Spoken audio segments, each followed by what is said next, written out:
देश भर में पांव पसार रहे बर्ड फ्लू का अभी तक उत्तर प्रदेश में कोई भी मामला सामने नहीं आया है।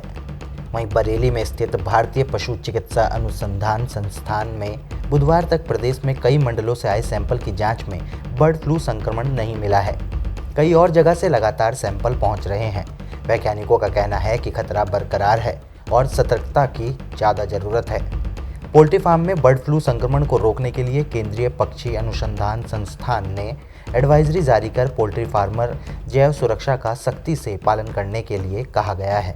IVRI के centre for animal disease research and diagnosis में उत्तर प्रदेश और उत्तराखंड से बर्ड फ्लू की जांच के लिए सैंपल आते हैं। अभी बरेली मंडल, कानपुर मंडल और वाराणसी मंडल के सैंपल की जांच के लिए IVRI में सैंपल भेजे गए थे। कैडरेड में मौजूदा बायोसेफ्टी लेवल लैब में कोरोना के सैंपल की जांच कराई गई है। IVRI प्रशासन का कहना है कि किसी भी सैंपल में बर्ड फ्लू के लक्षण नहीं मिले हैं, हालांकि खतरा बरकरार है। देश के सबसे बड़े पक्षी अनुसंधान संस्थान CARI ने बर्ड फ्लू को देखते हुए अलर्ट जारी कर दिया है। पोल्ट्री फार्म के लिए वैज्ञानिकों के नंबर भी जारी किए गए हैं। दूसरी तरफ कोरोना काल में हुए नुकसान से उबर रहे चिकन के व्यापारी इस नए झटके से चिंतित हैं। बर्ड फ्लू की वजह से चिकन का कारोबार पर असर पड़ना शुरू हो गया है। खुद केंद्रीय पक्षी अनुसंधान संस्थान ने कर्ड बर्ड यानी कि समय सीमा पार कर चुकी जिंदा मुर्गियों की बिक्री रोक दी है। बरेली में अभी बर्ड फ्लू के कारण चिकन कारोबार पर ज़्यादा असर नहीं दिख रहा है, पर प्रदेश में बर्ड फ्लू का मामला आया तो कारोबारियों को कोरोना के बाद दूसरा झटका जरूर लगेगा। CARI के वैज्ञानिकों ने बताया कि बर्ड फ्लू के संक्रमण को रोकने के लिए एडवाइजरी जारी की गई है। पोल्ट्री फार्मर को फार्म पर बाहरी व्यक्ति के प्रवेश पर रोक लगाने, बायोसिक्योरिटी मानकों का ख्याल रखने और पक्षियों की सेहत पर कड़ी निगरानी रखने के लिए कहा गया है। फार्म पर दाना पानी खुला ना रखने और फार्म के आसपास रिफ्लेक्टर लगाने के लिए भी साफ तौर पर निर्देशित किया गया है ताकि कोई पक्षी उड़कर फार्म में ना पहुंच सके। सर, जानना चाहेंगे कि जो आपका केंद्रीय पक्षी अनुसंधान संस्थान है, ये बड़ा संस्थान है और पूरे देश में यहाँ से रिसर्च जाती है। देश में इस समय एक बर्ड फ्लू का पैनिक क्रिएट हुआ है और कई राज्यों ने इसको लेकर अलर्ट भी जारी किया है। तो अपने यहाँ किस तरह की एहतियात ली जा रही हैं और क्या एहतियात आप रिकमेंड करना चाहेंगे बाकी प्रांत के लिए? बड़ा अच्छा प्रश्न है, क्योंकि वर्तमान में अभी जैसा कि आप जानते हैं कि मीडिया में भी आया हुआ है, 5 स्टेट्स ऐसी हैं जहाँ पर कि बर्ड फ्लू नाम का एक वायरस है वो रिपोर्ट किया गया है। उत्तर प्रदेश में अभी कुछ नहीं है, ऐसी एक भी रिपोर्ट नहीं है, बल्कि जो सैंपल हमारे बराबर में भारतीय पशु चिकित्सा अनुसंधान संस्थान में आए हैं, जहाँ भी मृत्यु दर अचानक बढ़ी है वहाँ के सैंपल्स आए हैं, तो चेक किया तो अभी बरेली में अभी तक कोई ऐसा रिपोर्ट पॉजिटिव नहीं मिला है।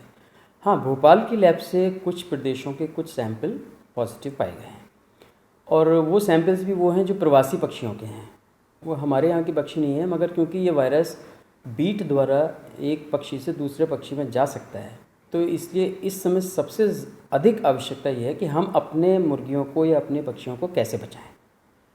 उसके लिए हमने भी अपने संस्थान में कुछ अलर्ट जारी किए हैं और कुछ हम चाहेंगे कि जो भी हमारे मुर्गी पालक भाई या किसान भाई जो इस बात को सुन रहे हों, वो उनमें से जो हिदायत को ले सकते हों वो ज़रूर पालन करें। बाहरी लोगों का प्रवेश अपने फार्म के अंदर बिल्कुल बंद कर दें। हमने भी अपने शोध परिषद में खाली व्यक्ति ही नहीं, किसी भी तरीके के वाहन का प्रवेश रोक दिया है। यदि बहुत आवश्यक हुआ, अति आवश्यक में जैसे दवाइयाँ हैं या कोई दाना है या कुछ ऐसी चीज़ होगी तो वो तो जाना ही है। उसके लिए हम पूरे वाहन को सैनिटाइज़ करते हैं, खाली टायरों को नहीं, उसके ड्राइवर से लेकर हर जगह जहाँ भी संभावना हो सकती है कि किसी के जूते से कोई चीज़ आ सकती है, उस हर चीज़ को हम सैनिटाइज़ करते हैं। यही सैनिटाइजेशन का काम आदमियों के लिए है। जो भी व्यक्ति फार्म के अंदर जाएगा वो अपने नीचे पैर के जो सोल होता है जूते का या चप्पल है, उसको जो बाहर एक आपको बनाना पड़ेगा, एक टैंक ज़्यादातर लोगों ने बना रखे होते हैं, चूना भी छिड़का हुआ होता है, नहीं छिड़का है तो छिड़क लें, कम से कम 3 फीट या 4 फीट की रेंज में, ताकि जब आदमी उस पर चले तो उसके 2-3 कदम चूने के ऊपर से होकर निकलें। और जूता एक ऐसा सोर्स है जो कि अंदर वायरस को पहुँचा सकता है। अंदर जाने से पहले हाथ धोएं और बिल्कुल यही प्रक्रिया लौटते समय करें। निकलने के बाद तुरंत हाथ धोएं, फिर से उस चूने पे से निकलें, ताकि आपके जूते, यदि आप किसी ऐसी जगह जा रहे हैं कि वो वायरस अगर कहीं है तो वह ना पहुंच जाए, तो आपको जाते और आते दोनों समय सैनिटाइजेशन का पूरा ध्यान रखना है। एक और महत्वपूर्ण बात है जो चूक हो जाती है कई बार, पक्षियों को हम पानी देते हैं, दाना देते हैं, तो वो फार्म के दरवाजे के बाहर होता है और अंदर जाके उसको दिया जाता है, तो कुछ बच जाता है, कई बार बिखर जाता है। तो ये ध्यान देने की ज़रूरत है कि पानी बिल्कुल भी खुला ना रखें। अगर ज़रूरत है बाहर रखने की तो उसे ढक के रखें। दाना यदि बिखर गया है, गलती से बिखर गया है, तो उसको तुरंत साफ़ कर लें। आने जाने के रास्ते के ऊपर अगर पौधे या पेड़ लगे हुए हैं छाया के लिए, उनकी वो टहनियाँ जो सड़क के ऊपर छाया दे रही हैं, उन टहनियों को इस समय काट दें, ट्रिम कर दें उनको, ताकि वहाँ अगर पक्षी बैठे और उसकी बीट सड़क पर गिरे तो सड़क से किसी साइकिल या किसी पैर से फार्म तक ना पहुँचे। तो इस समय सड़कों की सफाई रखना, चाहे वो अंदरूनी हो या बाहरी हो, बहुत ज़रूरी है। एक और एहतियात जो हमारे कई बार अनजाने में गलती होती है कि आदमी एक फार्म में जाता है और उसके बाद ये सब करने के बाद दूसरे फार्म में चला जाता है। तो हम लोग इसको इस समय तो ये कह रहा है, हमने अपने यहाँ भी किया है और सारे कर्मचारियों को हिदायत भी दी हुई है कि कोई भी व्यक्ति, एक फार्म का व्यक्ति दूसरे फार्म में ना जाए। सारा प्रयास इस बात का है कि अगर कहीं कोई ऐसा वायरस है आसपास या कहीं किसी रास्ते से आ रहा है तो फार्म के अंदर न जा पाए। इसके साथ जो हम लोगों ने अपने फार्म में भी किया है और आपसे भी हम अनुरोध करेंगे कि अपने फार्म्स में रिफ्लेक्टर्स आते हैं, एक चमकीले कागज़ होंगे, अक्सर लोगों ने देखा होगा खेतों में लगा देते हैं। तो अपने फार्म के चारों कोनों पे पेड़ों के सहारे या खंभे के सहारे या किसी के सहारे बांधना है। वो रिफ्लेक्टर जब वो हवा चलती है, हिलते हैं, तो जो आसमान में परिंदे उड़ रहे हैं जो कि पालतू नहीं है, वो उस चमक को देख के वहाँ नहीं आते हैं।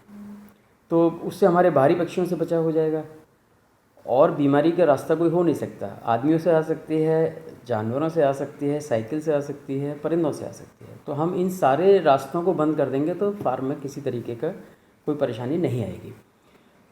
अब जो ये पैनिक इस तरीके का है कि 5 स्टेट्स में रिपोर्ट हो गया है, यूपी में नहीं है, तो किसान भाइयों को भी परेशान होने की या बहुत चिंता करने की आवश्यकता नहीं है। अभी संस्थान द्वारा जो भी यहाँ डिस्पोजल होता है हमारे सरप्लस चीज़ों का, उसमें कहीं कोई रुकावट नहीं है। आसपास के लोग चिंतित हैं, फार्मर्स हमसे बात करते हैं, हम उनको यही बता रहे हैं कि इस समय वो अपने अगर बाहर के राज्यों से या कहीं से भी अगर पक्षी खरीदते हैं, चूज़े खरीदते हैं, तो फ़िलहाल ना खरीदें, क्योंकि उसमें संभावना हो सकती है कि कहीं दूसरे प्रदेश से या कहीं और जगह से अगर हम लेते हैं तो कहीं बीमारी साथ में ना आ जाए।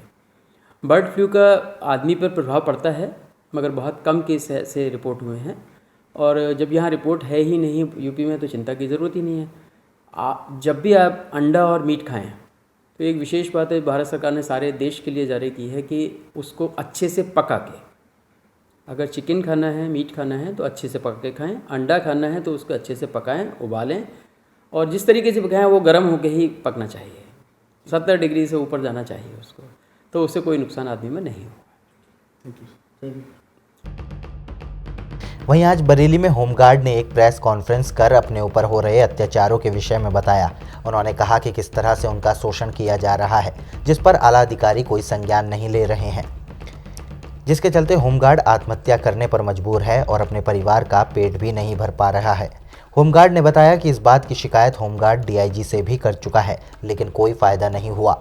अब होमगार्ड अपने हक की लड़ाई के लिए हर संभव प्रयास करने में लगा है। उत्तर प्रदेश होमगार्ड कर्मचारी एसोसिएशन ने एक प्रेस वार्ता करते हुए बताया कि पिछले दिनों बिना बताए होमगार्डों की सेवा समाप्त कर दी गई थी। इसके संदर्भ में होमगार्डन के पदाधिकारियों ने मुख्यमंत्री योगी आदित्यनाथ के पास भी अपनी बात पहुंचाई थी, जिसके बाद होमगार्डों को बहाल तो कर दिया गया, पर अभी तक ड्यूटी न मिलने की वजह से वो बहुत परेशान हैं। होमगार्ड एसोसिएशन के प्रदेश अध्यक्ष अर्जुन सिंह ने बताया कि हमारे 16,590 होमगार्डों के रोजगार छीन लिए गए हैं, जिसके चलते होमगार्डों ने अपने जिला कमांडेंट के सामने अपनी बात रखी, पर उन्होंने भी ये कहकर बात को टाल दिया कि आप लोगों की ड्यूटी शासन स्तर से हटाई गई है। उचित आश्वासन न मिलने के कारण होमगार्डों ने जिलाधिकारी द्वारा अपना ज्ञापन मुख्यमंत्री तक पहुंचाया था, जिसके बाद बहाली तो हुई, लेकिन ड्यूटी का अभी तक कुछ पता नहीं है। गत 7 जनवरी से हमें ड्यूटियां मिलनी थी, जो अभी तक नहीं मिली है, जिसका शासन से आदेश 4 जनवरी को ही आ गया था।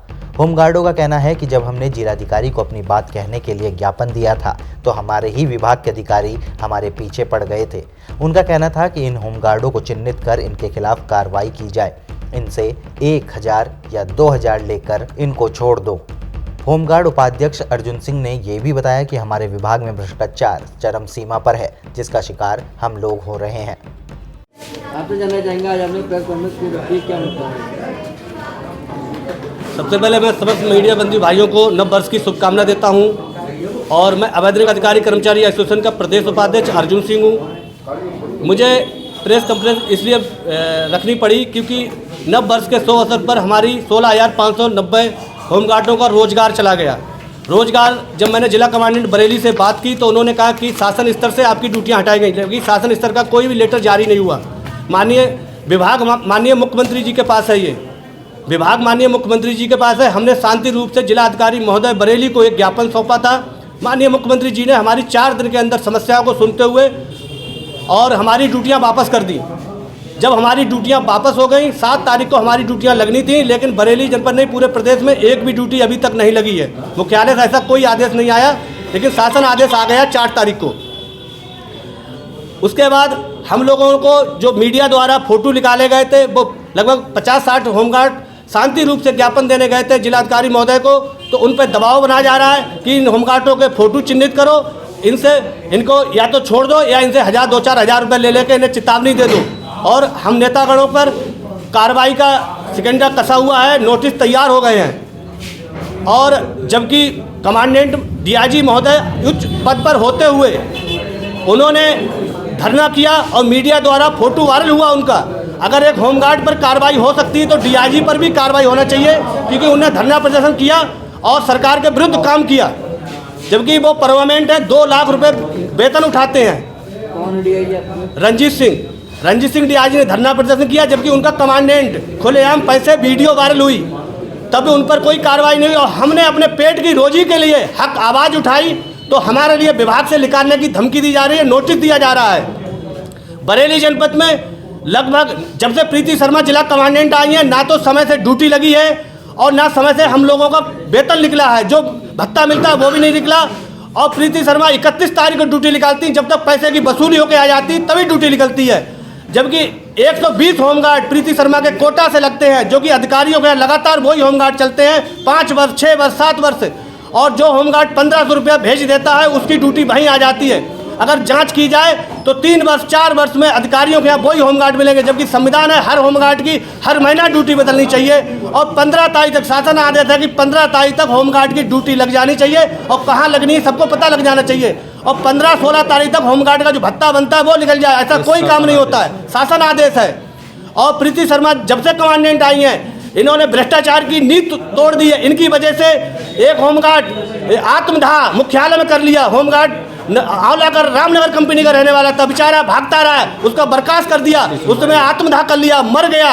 एक होमगार्ड पर 307 का मुकदमा लिखा दिया, उसकी मां मर गई दहशत में कि उसको बेचारा भाग गया, बरेली छोड़ के भाग गया। एक कंपनी कमांडर का पैर टूट गया इनकी वजह से। भ्रष्टाचार चरम सीमा पर है बरेली के अंदर, लेकिन विभाग का कोई भी अधिकारी, कोई उच्च अधिकारी एक्शन नहीं लेता, क्योंकि भ्रष्टाचार चरम सीमा पर है होमगार्ड विभाग में। वहीं जिला कासगंज के कस्बा मोहनपुर में स्थित गौशाला के केंद्र पर गायों के साथ लापरवाही देखने को मिल रही है, जहां गायों को पर्याप्त मात्रा में भोजन नहीं मिल पा रहा है। वहीं मोहनपुर के गौ सेवकों द्वारा कदम उठाया गया, जिसमें रोज सुबह जाकर गायों को भोजन की व्यवस्था कराई जा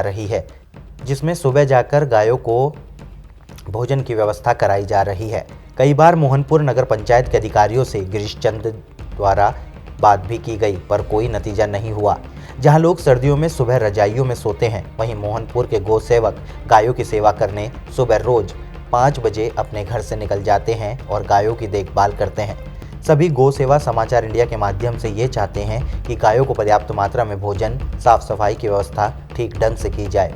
लगभग 2 महीने पहले कस्बा के रहने वाले गिरीश चंद्र वर्मा ने ये कदम उठाया कि वो अपने पैसे से रिक्शा खरीदकर नगर में घूम कर घर घर जाकर रोटी सब्जी जो कुछ भी होता है वो एकत्रित करके गायों को सुबह शाम पर्याप्त मात्रा में भोजन दे सके। साथ ही नगर में चंदा करके जो पैसा एकत्रित होता है उससे खरीद कर गायों को भोजन दे सके।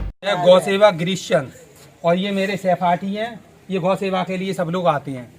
जब मैं 1.5 महीने पहले यहाँ गौशाला में आया गौ माता को रोटी डालने के लिए, तो इनकी हालत बहुत ही खराब थी। 2-3 गायें यहाँ उठने के लिए मजबूर थी, उठ नहीं पा रही थी। और यहाँ ना कोई भूस की व्यवस्था थी, ना कोई हरी कुटी की व्यवस्था थी।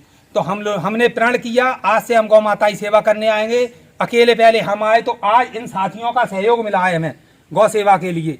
जब इन साथियों का सहयोग मिला तो हम अपने लोग रातब इकट्ठा करके लेके आते हैं। प्रशासन की तरफ से ना हमें कोई रातब मिल रहा है, ना कोई हरा चारा मिल रहा है। हरे चारे की बोलते हैं तो आज आएगा कल आएगा, 10 दिन से कोई कुटी भी नहीं आई है। 10 दिन हो गए, हम सूखा भूस डालकर उसमें अपनी तरफ से जो रातब लाते हैं उसकी ही सानी लगाते हैं, उससे ही गौ माता की सेवा करते हैं। कोई हमें प्रशासन से सहायता नहीं मिल रही है। कहने पर कह देते हैं कि अभी उससे ऊपर से कुछ आ नहीं रहा है, हमारे खाते में रुपए नहीं है। बरेली से ऋषिपाल गंगवार की रिपोर्ट।